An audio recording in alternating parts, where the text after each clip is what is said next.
Hi everyone, welcome to all of you. So guys, मैं वरुण अवस्थी, आप सभी का जीएस एजुकेटर अन अकेडमी में आपके सामने एक बहुत ही बेहतरीन सेशन लेकर आया हूं और आपके सामने आपसे मिलाने के लिए अन अकेडमी के इस प्लेटफॉर्म पर मैं एसएससी सीजीएल 2016 के टॉपर नीतीश कपूर को लेकर आया हूं।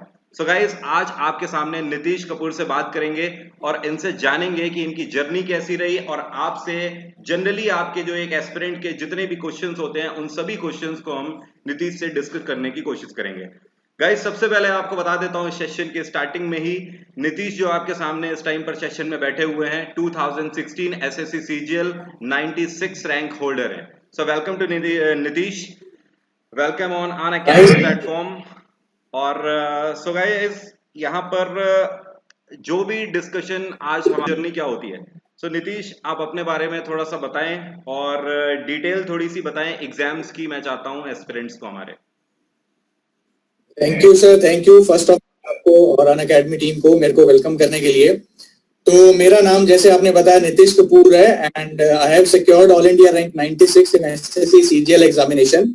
और पहले भी मैंने 2 अटेम्प्ट्स दिए थे 2014 और 2015 में, बट 2014 और 15 में मेरा स्कोर ज्यादा अच्छा नहीं था, तो इसलिए मैंने 2016 में अगेन ये एग्जाम दिया और उसमें मेरा स्कोर बहुत अच्छा आया and I secured all India rank 96 और फिर मैंने डिपार्टमेंट ज्वाइन किया। तो सर, इस एग्जाम के बारे में, जैसे कि ये सीजीएल एग्जामिनेशन है, तो इसमें हम जैसे सब लोग जानते हैं कि 3 स्टेजेस रहती हैं हमारी, प्री मेंस और अपना जो आजकल इंटरव्यू तो नहीं होता है बट इंग्लिश का सब्जेक्टिव एग्जाम होता है। तो एग्जाम में क्या मेरा स्ट्रेटेजी रहा था वो ये था कि भाई सबसे पहले मैंने फोकस किया था कि मेरे को पार्ट्स में डिवाइड कर लिया था। फॉर एग्जांपल कि मेरे को इंग्लिश पे कितना कंसंट्रेट करना है, मैथ्स पे कितना कंसंट्रेट करना है और जीएस पे कितना कंसंट्रेट करना है। करेक्ट। मेन चीज क्या है, जैसे प्रिलिमिनरी एग्जाम है ना, उसमें ही हम लोग मार खा जाते हैं, वी गेट लेस स्कोर और फिर हम ये सोचते हैं कि मेंस में मेरे को बहुत अच्छे मार्क्स आ जाएं, जो कि पॉसिबल नहीं हो पाता। करेक्ट, आपका कहने का मतलब है नीतीश यहाँ पर कि प्राइमरली हमें प्री पर फोकस करना चाहिए, राइट?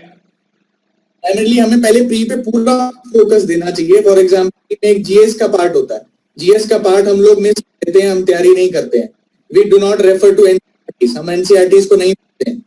Correct correct. हम क्या करते हैं, डायरेक्ट जाते हैं कि मेरे को कहीं से कोई मटेरियल मिले, उसको रट लूं और उसमें मेरे मार्क्स आ जाएं। That is not possible. और जब तक आप प्री में अच्छा मार्क्स स्कोर नहीं करेंगे, आप मेंस में कंपटीशन नहीं ले सकते।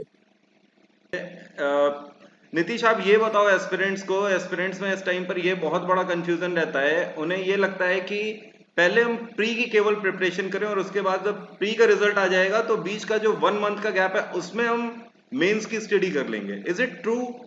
Is it possible? नहीं, मेरे हिसाब से ये चीज सही नहीं है।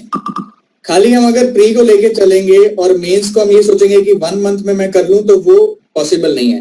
एक चीज सर मैं अपने अलग बताना चाहूंगा कि मैंने जो अलग वो चीज, वो क्या थे, स्मॉल टारगेट्स। मेरा ये टारगेट रहता था कि मैं अपना ना रोज का एक टारगेट फिक्स करूं, इधर कि मैं एक वीक का टारगेट फिक्स कर लूं, 1 मंथ का टारगेट फिक्स कर लूं कि मैं 1 मंथ में मैथ्स पूरा कर लूंगा, 1 मंथ में जीएस पूरा कर लूंगा। मेरा डेली का टारगेट रहता था कि मेरा क्या टारगेट रहता था कि मैथ्स के I have to attempt only 20 questions एक दिन में, 30 क्वेश्चंस, धीरे धीरे करके I brought it up to 50 questions. Okay. तो स्मॉल टारगेट्स हमारे को अचीव करना वो ज्यादा जरूरी है, इंस्टेड कि हम सोचें कि मैं पूरा मैथ्स कर लूंगा, पूरा इंग्लिश कर लूंगा, पूरा जीएस कर लूंगा। Correct correct correct. So guys, आप यहाँ पर सुन पा रहे होंगे कि नीतीश ऑलरेडी आपको बोल रहे हैं कि आपको इस तरीके से एक बहुत बड़ा टारगेट लेकर नहीं चलना है। आपको ये सोचकर नहीं चलना है कि आपने प्री पहले निकाल लेना और उसके बाद बचे हुए टाइम गैप में जो आपको 30 डेज का टाइम मिलेगा उसमें आप अपना मेंस कवर कर लोगे। आई थिंक ये तो सर वही वाली बात हो गई कि आप पूरे साल सिर्फ उस 100 क्वेश्चन के लिए प्रिपेयर कर रहे हो और आप उन 300 क्वेश्चंस को छोड़ रहे हो जो कि आपको मेंस में पूछे जाने वाले हैं। करेक्ट? तो उन 300 क्वेश्चन की प्रिपरेशन आप 30 दिन में कैसे कर लोगे? This is the main concept, है ना, जिसको स्टूडेंट्स अवॉइड करना है। सीधी सी बात है, राइट? सो नीतीश, आपका आपका कहना ये है कि स्टूडेंट को कंसिस्टेंट रहना चाहिए अल्टीमेटली, डेली यहाँ पर डेली उसे छोटे छोटे टारगेट सेट करने चाहिए। छोटे छोटे टारगेट सर मैं आपको बताने भी चाहूंगा, सिर्फ 2 मिनट लूंगा कि छोटे छोटे टारगेट्स हम कैसे फिक्स करें।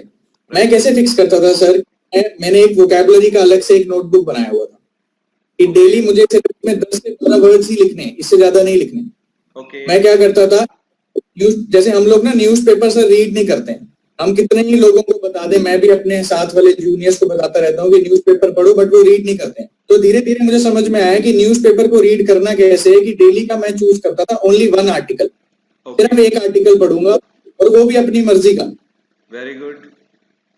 तो मैं ये चूज करता था कि मैं एक आर्टिकल धीरे धीरे करते हुए मैं उसको 4 आर्टिकल्स एक दिन में पढ़ लेता था मैक्सिमम। 4 से ज्यादा मैंने कभी भी नहीं पढ़े आर्टिकल। तो मैं 4 आर्टिकल डेली पढ़ने लग गया था। लेकिन स्टार्टिंग में मैंने क्या किया कि एक आर्टिकल मुझे रोज पढ़ना है, और एक आर्टिकल में मुझे चाहे 1 वर्ड मिले, चाहे 2 वर्ड मिले या 4 वर्ड मिले, मैं डेली नोट कर लेता था। Okay okay, fine. अच्छा नितीश, आप एक बात और यहाँ पर एस्पिरेंट्स के पॉइंट ऑफ व्यू से थोड़ी सी कवर करने की कोशिश करिए। एस्पिरेंट हमेशा मुझसे पूछते हैं कि सर क्या टू डू लिस्ट जरूरी है? आई थिंक मैं ये कहूंगा कि आप जो बोल रहे हो कि डेली टारगेट्स हमें कवर, डेली हमें अपने छोटे छोटे टारगेट्स रखने चाहिए, आई थिंक उसी को हम एडुकेटर्स अपनी लैंग्वेज में एस्पिरेंट्स को जब समझाते हैं तो बोलते हैं कि आप अपनी टू डू लिस्ट जरूर बनाओ कि कल आपको पूरे दिन में कितना पढ़ना है, और वो पूरा दिन अपना आप लगा दो उस टारगेट को अचीव करने में, ताकि जब आप रात में सोने जाओ तो आपको पता हो कि आज पूरा दिन हमने अपना टारगेट अचीव करने में लगा दिया और कितना टारगेट हमने अचीव किया। लाइक एवरी डे आपको एक स्टेप आगे बढ़ना ही बढ़ना है, राइट? बिल्कुल सर, बिल्कुल। मैं यही बता रहा था कि हम, आप जैसे टू डू लिस्ट बोल रहे हो, तो मैं यही बोल रहा हूँ कि हम क्या डेली एक टारगेट फिक्स कर लें और नेक्स्ट डे अपना टारगेट ऐसा रखें कि वो अचीवेबल हो।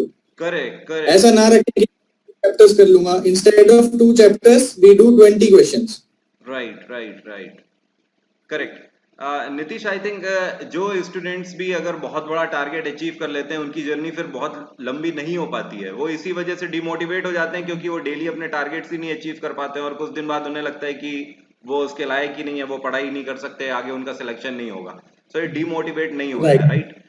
करेक्ट। अच्छा नितीश, हमेशा से एक स्टूडेंट्स में ये जानने की हमेशा से एक जिज्ञासा रहती है, एक टॉपर की जर्नी क्या रहती है। आज की डेट में आप इनकम टैक्स इंस्पेक्टर बन चुके हो, इनकम टैक्स इंस्पेक्टर बनने के बाद आप कैसा फील कर रहे हो, आप अपनी जर्नी को किस तरीके से देखते हो, और आपने आपकी एक जो जर्नी रही है एक नॉर्मल एस्पिरेंट से इनकम टैक्स इंस्पेक्टर बनने तक की, थोड़ी सी एस्पिरेंट्स को प्लीज समझाइए और कुछ ऐसा बताइए कि वाकई में वो एज अ मोटिवेशन उनके लिए काम करे, वो भी आपकी तरह कल को खुद को एक्सप्लोर कर पाए और सोसाइटी में एक अपनी अच्छी पोजीशन बना पाए। प्लीज बताएं।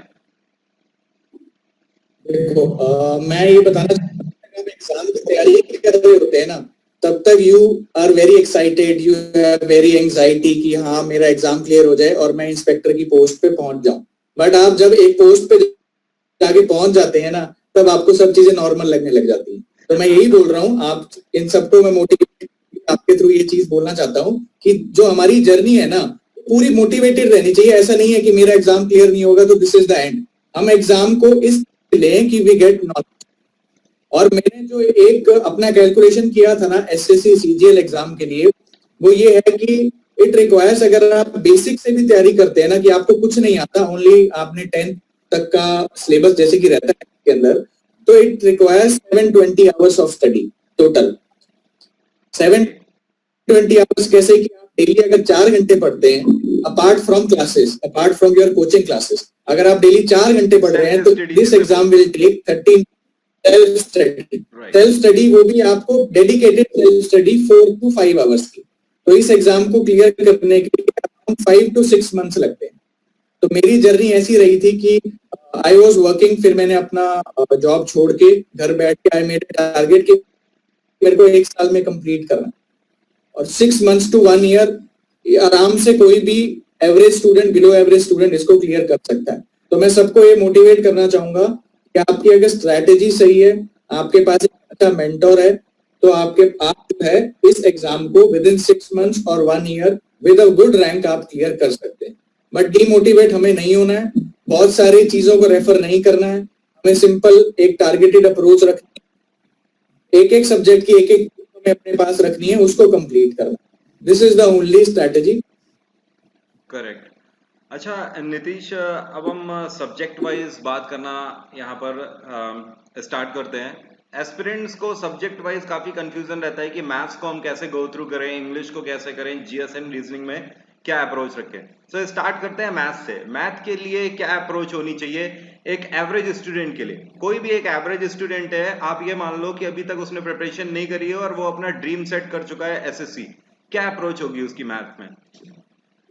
ठीक है, मैं बहुत सिंपल रखता हूँ इस चीज को। मैं पहले एक बार आपको बताता हूँ कि मेरा मैथ्स में प्री में स्कोर था 50 आउट ऑफ 50 और मेंस में मेरा स्कोर था 184 और मैंने 92 क्वेश्चंस ही अटेम्प्ट किए थे, सो आई गॉट 100% एक्यूरेसी। ओके, अब मैं वेरी आपको गुड। बताता हूँ कि मैंने मैथ्स का प्रिपरेशन किया कैसे। सर, मैथ्स का प्रिपरेशन करने के लिए I would like to tell all the students कि सबसे पहले हमें 8th 9th 10th की जो एनसीईआरटी की बुक है ना, एक बार उनको जरूर रीड करना चाहिए। उसकी जो एक्सरसाइज के क्वेश्चन हैं, उसके जो के क्वेश्चन हैं, वो एक बार हम रेफर कर लें। उसके बाद आप मार्केट में से कोई भी अच्छी बुक ले लें। अब ये स्टूडेंट्स को सबको पता है कि कितनी वैरायटी की बुक्स हैं। राइट। एक आप क्वांटिटी बुक रखिए, एक आप मैथ्स की बुक रखिए। Only 2 books required. लेकिन मैं आप इन स्टूडेंट्स को सब आपके थ्रू ये जरूर बताना चाहूंगा कि एनसीईआरटी की 8th 9th और 10th की बुक्स जरूर रेफर करें, बिकॉज जो एडवांस मैथ्स के क्वेश्चंस है ना सर, ज्योमेट्री के, ट्रिग्नोमेट्री के, एग्जैक्ट स्टेटमेंट्स आते हैं एग्जाम में। Okay, okay. सो अल्टीमेटली आपका कहने का मतलब है कि कोई भी अगर एवरेज स्टूडेंट है और अगर वो जा रहा है एसएससी सीजीएल के लिए, एसएससी के किसी भी एग्जाम के लिए, तो पहला उसका स्टेप होना चाहिए कि वो एनसीईआरटीज को कवर कर ले, राइट? ताकि उसका बेस 8th क्लियर हो 9th जाए, and बेस 10th बन जाए। बेस बन जाए, यस। सो और वो बुक्स देखे ना, ऐसा लगेगा कि हाँ मैंने पढ़ा हुआ है ये, करेक्ट, करेक्ट, करेक्ट। कुछ नया पढ़ने से अच्छा है कि, क्योंकि 8th 9th 10th तो सबने ही किया हुआ है, तो वो बिल्कुल, बुक्स बिल्कुल। देके कुछ ना कुछ तो रिवाइंड हो, मैंने कुछ किया हुआ है। ओके। और नीतीश, इंग्लिश के लिए क्या अप्रोच होनी चाहिए एस्पिरेंट्स की? एक एक इंग्लिश के लिए ऐसा सर मैं ना, एस्पिरेंट इंग्लिश में उसका हाथ तंग है, आप ऐसा मान के चलिए, इंग्लिश में हाथ तंग है थोड़ा सा, क्या अप्रोच होनी चाहिए उस बंदे की? सर इंग्लिश को मैंने 2 पार्ट्स में डिवाइड किया था। एक ओके, वोकैबुलरी सेक्शन मैंने अलग रखा था, वोकैबुलरी सेक्शन को मैंने अलग टाइम दिया था, और एक ग्रामर सेक्शन को मैंने अलग टाइम दिया था। वोकैबुलरी सेक्शन में सर एक छोटी सी बुक आती है, word made easy. Word Nitish power made आप इजी थोड़ा सा को लाउड बोलिए, कौन सी बुक आपने बोली? मैंने बोली word power made easy. Red okay, colour की ओके, बुक है, वर्ड पावर मेड इजी। तो वो बुक आती है सर, तो मैंने उसको रेफर किया था और अराउंड 4 to 5 टाइम्स मैंने उसको रीडिंग दिया था। ओके। एक वोकैबुलरी का सेक्शन को मैंने वर्ड पावर मेड इजी से, प्लस एक न्यूज़पेपर का डेली आर्टिकल, ये मैंने वोकैबुलरी के सेक्शन में रखा था, वेरी नाइस। जिसको मैं डेली जिसको मैं डेली अपना एक नोटबुक के अंदर आज तक भी, अब भी मैं नोट करता हूँ एग्जाम क्लियर होने के बाद भी, क्योंकि वो आदत बन गई। तो अभी तक भी just prove my vocabulary. Vocabulary ऐसी चीज है जो आपको हर एग्जाम में काम आएगी। करेक्ट, तो करेक्ट, करेक्ट। वोकैबुलरी मैंने ऐसे रखा था। और ग्रामर पार्ट के लिए सर एक रेन एंड मार्टिन की बुक आती है, जस्ट टू रिवाइज कि आपने 8th 9th 10th की ग्रामर हमने कैसे पढ़ी थी। और राइट। मैं स्टूडेंट जरूर रेफर करता हूँ जो भी मुझे मिलते हैं, कि डेली हम ना एक अनसीन पैसेज, जैसे बुक्स में होता है ना सर, अनसीन पैसेज को जरूर रीड करें और उसके क्वेश्चन को एक बार देख लें। तो उससे क्या होता है कि अनसीन पैसेज को रीड करने से कि टू कैसे लगा हुआ है, टू कैसे लगा हुआ है, वर्ब कैसे लगे हुए हैं, वो आपको क्लैरिटी मिलती है। Correct, plus correct. को मैंने अलग रख लिया, ग्रामर को मैंने अलग रख लिया, और डेली 10 से 12 क्वेश्चन इंग्लिश के जब भी फ्री टाइम होता था तो मैं पढ़ता रहता था। Okay, okay. अच्छा, नीतीश, आपसे आप जो भी क्वेश्चंस के रिप्लाई कर रहे हो मेरे, उससे मुझे एक चीज तो क्लियर हो रही है कि आपने जिसको बोलते हैं ना कि एक साथ कुछ भी इनटेक नहीं कर लिया है, आपने थोड़ा थोड़ा करके इनटेक किया है, राइट? सारी चीजें। लेकिन हाँ, आपकी स्टडी में एक चीज ये समझ आ रही है कि कंसिस्टेंट थे आप, राइट? आपने कभी भी स्टडी Yes. को इस हद तक नहीं बढ़ाया कि 16 आवर आप पढ़ाई कर रहे हो या 15 आवर कर रहे हो, इस हद तक आप कभी नहीं लेके गए। और आई थिंक नाइस जरूरत है, जो कि एस्पिरेंट्स के एक माइंड में रहता है कि इंस्पेक्टर बनने के लिए 18 घंटे 20 घंटे पढ़ाई करनी है, नहीं। राइट। सर 5 to 6 आवर्स का time is more than enough. लेकिन हम लोग ऐसे सोचते हैं ना कि कुछ लोग ऐसे जो ग्राउंड से शुरू करते हैं, वो सोचते हैं कि मुझे तो 6 घंटे में कुछ समझ ही नहीं आ रहा। तो सबका थोड़ा कैपेबिलिटी का डिफरेंस होता है, किसी को 6 घंटे में आएगा तो किसी को 6 से 7 घंटे में आ जाएगा, बट 6 to 7 आवर्स से ज्यादा आई डोंट थिंक किसी को रिक्वायरमेंट है। But self study, correct? Apart from classes हाँ। 5 to 6, 6 to 7, इससे ज्यादा। Okay okay. So Nitish, reasoning के लिए आप क्या एडवाइस करोगे? रीजनिंग के लिए क्या अप्रोच होनी रीजनिंग चाहिए? के लिए सर रीजनिंग के लिए सर हमें क्या है ना, रीजनिंग के लिए एसएससी सीजीएल एग्जाम में हमें 3-4 चैप्टर्स ऐसे हैं जो अच्छे, वो 3-4 चैप्टर्स के मैं नाम आपको बताना। फॉर एग्जांपल एक मिरर इमेजिंग का क्वेश्चन हर बार आता है। तो ओके मिरर इमेजिंग के मैं क्या करता था, I would search on Google, मैं लिखता था मिरर इमेजिंग एसएससी क्वेश्चंस, उनके सारे प्रिंट आउट्स में रख लेता अपने पास ओके प्रैक्टिस करने के लिए। तो मिरर इमेज का एक क्वेश्चन हो गया, एक डाइस का क्वेश्चन आता है। तो मैंने 4-5 चैप्टर्स थे ऐसे सीक्वेंस एंड सीरीज का, sequence and series, and mirror images, okay ये 3 क्वेश्चन है। और एक होता है dates and day find out करने वाला। तो ये 4 टॉपिक्स पे मैंने ज्यादा फोकस किया था।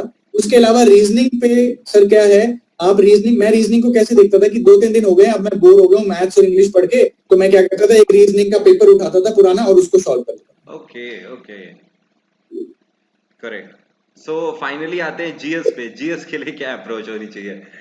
जीएस था। ने यस। जीएस ने बहुत परेशानी में डाल रखा है एस्पिरेंट्स को, और इस बार का भी आपने पेपर देखा, क्योंकि टीसीएस ने पेपर सेट किया और इस बार तो टीसीएस ने कहां कहां से क्वेश्चन उठा लिए, स्टूडेंट्स की बियॉन्ड एक्सपेक्टेशन था। ऊपर से टीसीएस ने इस बार, नीतीश, ये भी देखने को मिला, मैं खुद जीएस एडुकेटर हूँ, आपको पता है यहाँ पर। सो मैंने ये चीज ऑब्जर्व करी कि अच्छा, ये चीज मैं पहले ही ऑब्जर्व कर चुका था और एस्पिरेंट को ये सारी चीजें मैं बता भी चुका था और मेरे एस्पिरेंट तैयार भी थे इसके लिए।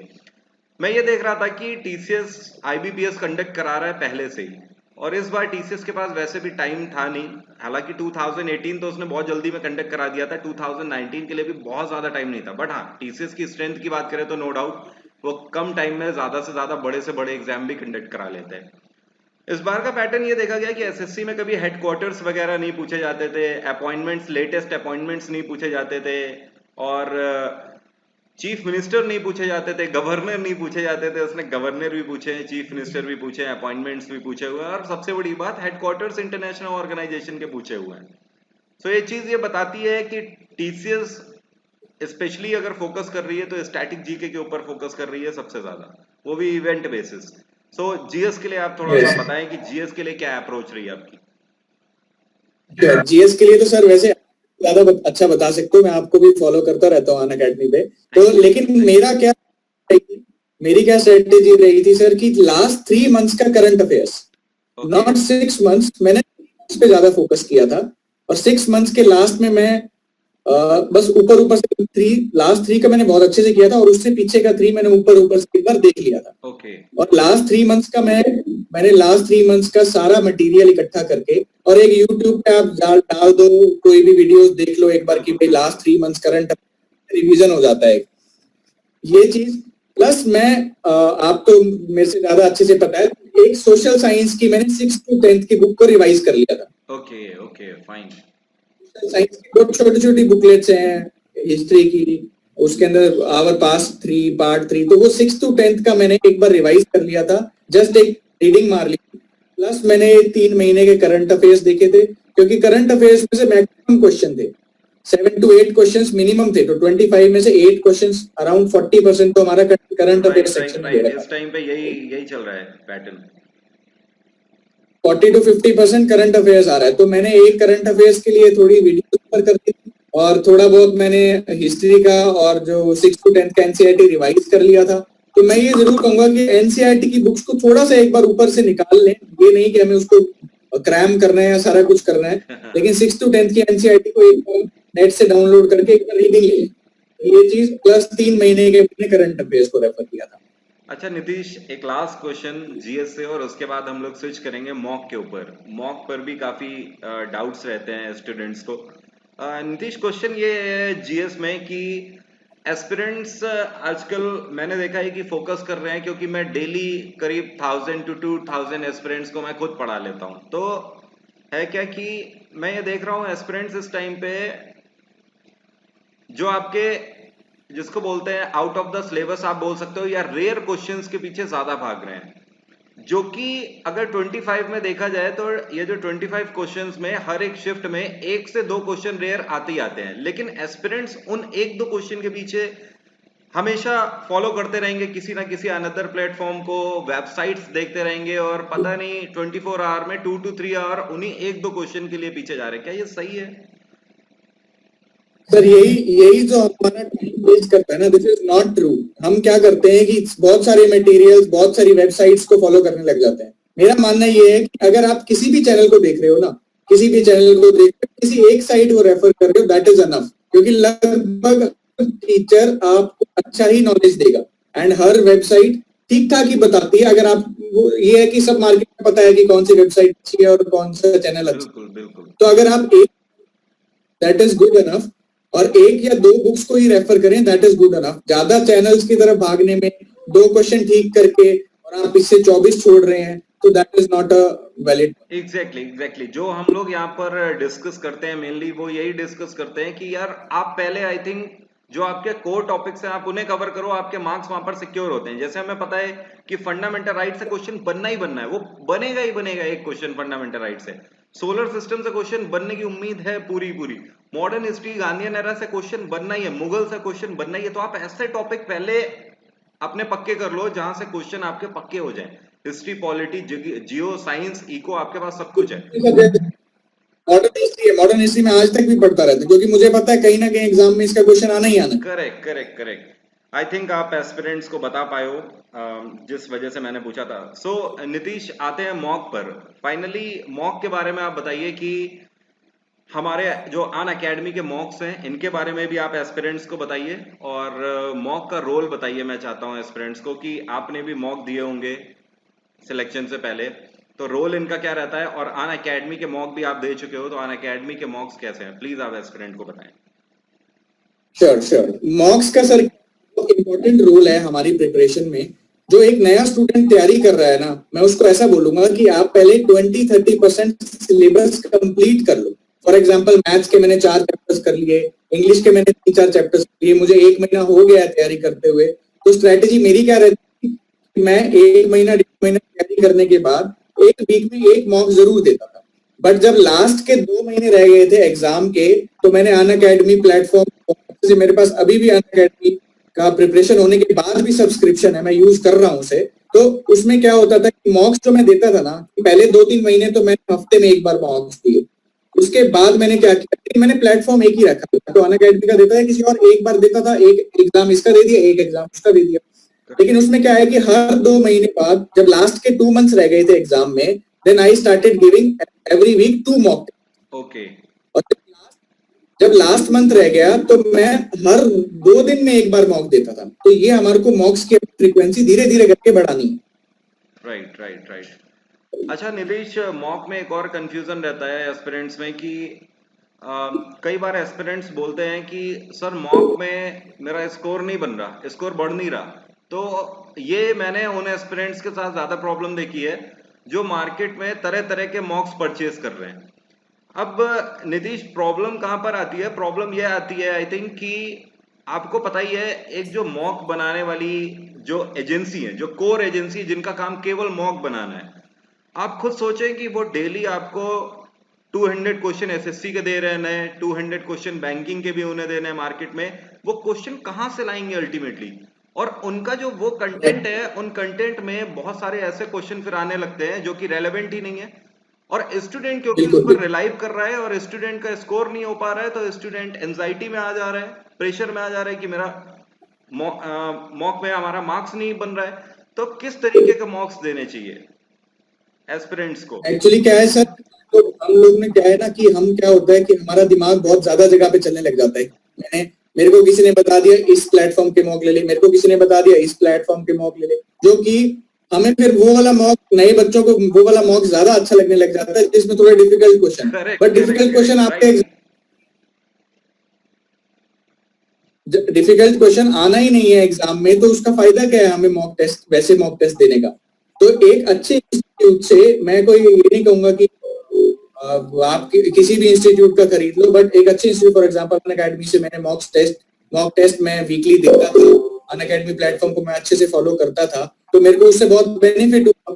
तो इसलिए बार बार अलग अलग इंस्टीट्यूट के मॉक्स देने से अच्छा एक अच्छे प्लेटफॉर्म का लीजिए, और आप पीयर प्रेशर में मत आइए कि भाई इस वाले मॉक टेस्ट में तो मुश्किल क्वेश्चन है तो मुझे ये वाला देना चाहिए। करेक्ट। तो रेलेवेंट फॉलो करना इंपॉर्टेंट है, इंस्टेड ऑफ कि आप 10-12 प्लेटफॉर्म से फॉलो कर रहे हैं और आप पीयर प्रेशर में आ रहे हैं कि वो वाला स्टूडेंट तो मेरे मार्क्स कम आ रहे हैं मॉक्स में और मार्क्स बढ़ नहीं रहे हैं। अच्छा, मार्क्स ना बढ़ने का कारण ये है कि हम मॉक दे तो देते हैं बट उसको एक बार रिवाइज नहीं करते हैं कि मैं किस टॉपिक में लैग कर रहा हूँ। Correct correct. कल हमारा वेबिनार भी हो रहा था, वहां पर भी मैंने ये बात बोली थी कि यहाँ पर नीतीश जो एस्पिरेंट्स हैं वो पता है क्या करते हैं, सबसे बड़ी उनकी गलती यहाँ पर ये रहती है, लाइक वो 100 क्वेश्चन अगर अटेम्प्ट कर रहे हैं और वो 60 क्वेश्चन अगर वो कर ले रहे हैं, वो तो ठीक है। जो 40 क्वेश्चन वो नहीं कर पाए हैं उसके बारे में एनालिसिस ही वो नहीं कर रहे हैं और वो नेक्स्ट मॉक पे जंप कर जा रहे हैं, तो फिर मॉक देने का फायदा क्या हुआ, वो जब 40 क्वेश्चन आप नहीं कर पाए हो, राइट? एग्जैक्टली। तो मैं यही बात की मॉक्स हमने दिया, हमारे जो क्वेश्चंस नहीं हुए उनको एक बार आप फोटो खींच के रख लो या एक बार देख लो कि मेरे को ट्रिग्नोमेट्री चैप्टर का क्वेश्चन इस टाइप के क्वेश्चन में प्रॉब्लम आ रही है। Exactly. So Nitish, please to talk you, जितने भी मैंने आपसे क्वेश्चंस पूछे अभी यहाँ पर वो सारे एक्चुअली एस्पिरेंट्स के कंसर्न हैं। सो फाइनली हम यहाँ पर आते हैं एसएससी चैंपियनशिप पे। जैसा कि अनअकैडमी ऑलरेडी अनाउंस कर चुका है, हम लोग free of cost pan India level पे कंडक्ट कराने जा रहे हैं एसएससी चैंपियनशिप। तो ये जो एसएससी चैंपियनशिप है इसका एस्पिरेंट्स को क्या फायदा मिलने वाला है, और आप थोड़ा सा एस्पिरेंट्स को गाइड करें कि उन्हें, क्योंकि ये फ्री ऑफ कॉस्ट हमने रखा हुआ है, तो वो ज्यादा से ज्यादा इसमें पार्ट लें और किस तरीके से इसका बेनिफिट उठा सकते हैं एस्पिरेंट। जहां पे हमने ऑलरेडी ये भी बोला हुआ है कि पैन इंडिया में जो हमारे टॉप 20 रैंक होल्डर्स होंगे उन्हें हम 1 ईयर का सब्सक्रिप्शन भी फ्री देंगे। चलिए एक बार को सब्सक्रिप्शन भी साइड में कर देते हैं कि टॉप 20 की हम बात नहीं करते हैं, फिर भी जेन्युइनली आप बताइए नीतीश की हर एक एस्पिरेंट को इससे क्या फायदा मिलने वाला है अगर एस्पिरेंट्स यहाँ पर एसएससी चैंपियनशिप में पार्ट लेते हैं तो? राइट, मैं सबको कि फ्री ऑफ कॉस्ट जो प्लेटफॉर्म स्टार्ट हुआ है that is a very good news. अभी भी मेरे पास 3-4 मैसेजेस या फ्रेंड रिक्वेस्ट आती रहती हैं, तो मैं उनको रेफर करता रहता हूं कि आप अनअकैडमी को फॉलो करें, उस पर आपको बहुत अच्छे ट्यूटर्स मिल रहे हैं। Even I have also started teaching on Unacademy. मैंने भी थोड़े टाइम पढ़ाया but due to my UPSC preparation मैंने बीच में ड्रॉप कर दिया था, तो वहां पे मुझे काफी अच्छा रिस्पॉन्स भी मिला था। तो ये चैंपियनशिप जो है वो देख के ही मुझे बहुत अच्छा लगा कि फ्री ऑफ कॉस्ट है एक तो और जो घर पे बैठे हैं डिमोटिवेट हो रहे हैं स्टूडेंट्स के हमारे को ऑफलाइन क्लासेस जाने का मौका मिल रहा है, उनके लिए बेस्ट चांस है करने के लिए। तो I think this is the best platform कि वो लोगों को घर बैठ के सारी इंफॉर्मेशन, सारे अच्छे टीचर्स आपको घर बैठ के मिल रहे हैं। तो SSC championship I think it is a very unique platform है जो स्टार्ट हुआ। So guys as we can see कि नीतीश का भी कहना है आपको कहीं ना कहीं इसका बेनिफिट मिलेगा, क्योंकि जब ये फ्री ऑफ कॉस्ट है तो आप लोग ज्यादा से ज्यादा तादाद में इसमें पार्ट लें और फायदा उठाएं इस लॉकडाउन का, क्योंकि लॉकडाउन में जहां पर आपको बाहर जाकर पढ़ने की अपॉर्चुनिटी अभी नहीं है, तो आप घर में ही आपको इतनी बड़ी अपॉर्चुनिटी मिल रही है घर में बैठे हुए अनअकैडमी की तरफ से, वो भी फ्री ऑफ कॉस्ट। बट हाँ, नेगेटिव अपने माइंड में आप नहीं लाएंगे।